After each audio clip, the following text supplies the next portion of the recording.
मुलगी ही फक्त कोणाच्या घरची लक्ष्मी होण्यासाठी जन्माला आलेली नसते पाटील. तिलाही स्वप्न असतात, उडान घ्यायचे असते.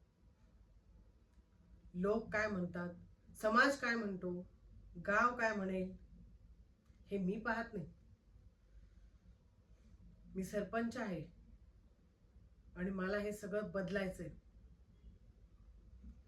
आजवर कित्येक बायका फक्त बंधनांमध्ये अडकल्या आहेत. त्यांना स्वतःच्या पायावर उभं राहायचं राहिलंय, शिकायचं राहिलंय. आणि माझी मुलगी असं होऊ देणार नाही. तिचं शिक्षण, तिचं अस्तित्व, तिचं इच्छाशक्ती हे लग्नाच्या ओझ्याखाली दबून जाणार नाही.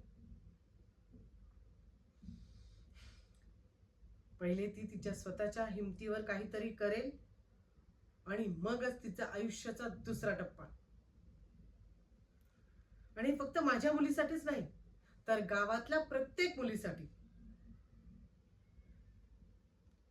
मी फक्त या लोकांची सरपंच आहे.